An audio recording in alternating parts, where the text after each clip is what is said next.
J'avoue qu'avant la conférence nationale, je ne connaissais pas, je ne dis pas le président, mais M. Nicéphore Dieudonné Souglo, qui m'honore aujourd'hui de son amitié, parce que nous avons eu un parcours dense et nous avons continué toujours à échanger. Je l'ai découvert à la conférence nationale, il est vrai. Je savais qu'il fut ministre de l'économie, qu'il a fait l'école nationale d'administration, école française où sont formées les élites du service public, qu'il était administrateur à la Banque mondiale et à la conférence nationale, il était apparu pour beaucoup d'entre nous comme l'homme de la situation. J'avais fait partie du groupe de Cournou qui avait préparé la conférence nationale. Et c'est avec plaisir que nous avons œuvré pour qu'il soit effectivement élu Premier ministre de transition. Il pensait que c'était juste pour 12 mois au maximum. Mais il aime le Bénin, la nation avait besoin de lui, et j'ai découvert dans mes relations avec le président qu'il est un homme de dialogue.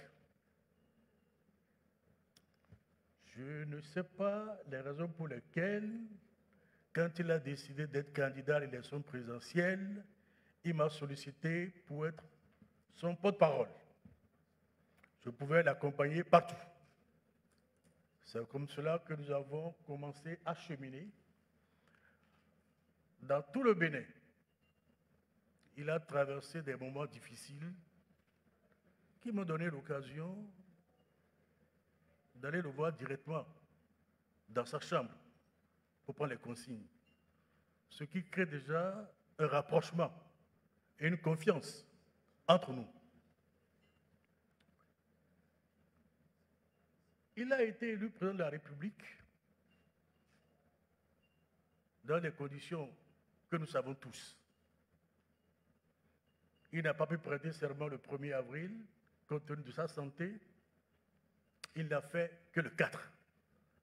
Mais il a réellement commencé à assumer ses fonctions qu'à partir du mois d'août 1991.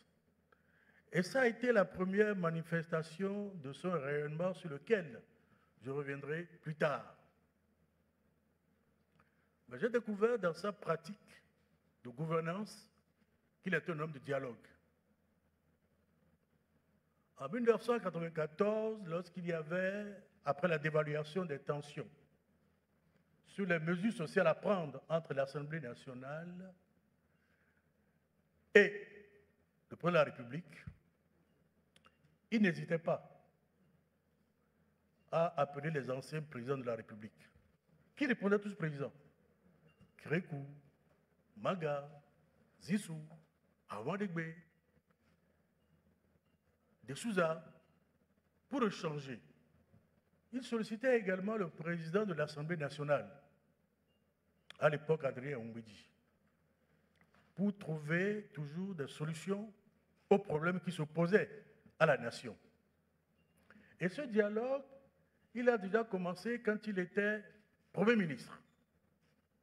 Chaque mois, il venait échanger avec le bureau du Haut Conseil de la République auquel j'appartenais, pour faire le point de la mise en œuvre des décisions de la conférence, des difficultés qu'il rencontrait aussi et des suggestions pour pouvoir maintenir le cap. Passionné d'histoire, ayant horreur de la traite des gruyères, ses principaux auteurs, son principal auteur à l'époque, et toujours étant Aimé Césaire, il a, dans l'exercice de ses fonctions, au-delà d'être un homme de dialogue, œuvré pour la réhabilitation de la dignité de l'homme noir. Je ne vais pas m'étendre là-dessus. Nous avons Ouida 92, nous avons le 10 janvier pour les religions endogènes, et nous avons aussi la fête des paysans pour montrer sa proximité avec le peuple. Homme de dialogue, homme d'ouverture, il a œuvré également pour le rayonnement du Bénin. En 1990, le Bénin, qui était un État à orientation socialiste, était isolé sur le plan international. Le 1er août 1991, ceux qui n'ont pas pu assister à l'investiture ont fait acte de présence, dont le président personnel Houphouët-Boigny et le fils du président des États-Unis de l'époque Bush, Jeb Bush, qui était gouverneur de la Floride. J'aurai l'occasion d'accompagner le président Soglo dans ses différents voyages.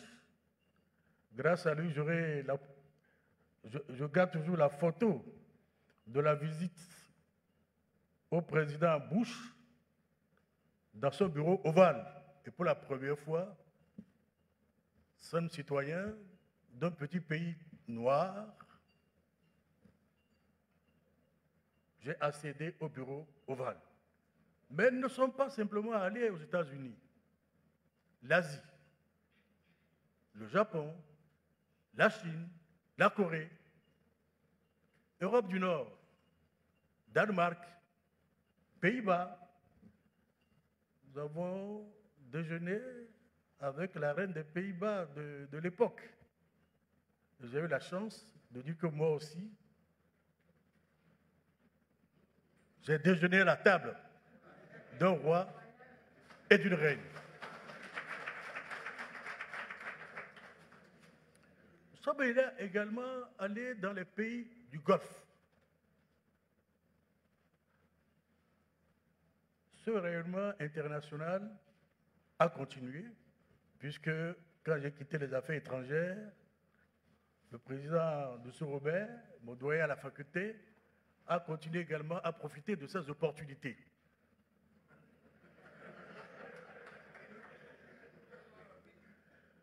J'ai eu un tic du président Soglo quand il était Premier ministre et les premières années au gouvernement, c'était costume, cravate et pochette.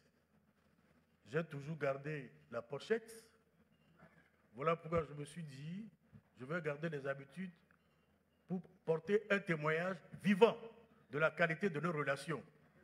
Évidemment, moi je suis un peu figé, je n'ai pas évolué.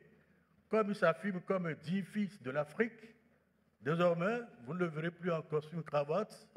Même en Europe, il est toujours dans sa tenue traditionnelle qui fait hommage à la nation. Et je vois que si sur le livre, c'était le costume, le poster que j'ai là, montre le vrai Soglo, le béninois, l'Africain, assumant son africanité dans sa tenue.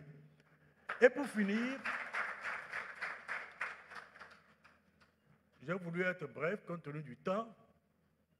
Au-delà du rayonnement international, il y a la reconnaissance internationale. Le président Soglo, que j'ai souvent accompagné dans ses déplacements, m'a permis de rencontrer le président Nelson Mandela et je l'ai accompagné quand fut créé Forum for Africa, qui regroupe les anciens présidents les anciens présidents africains, dont Chissano a été élu président,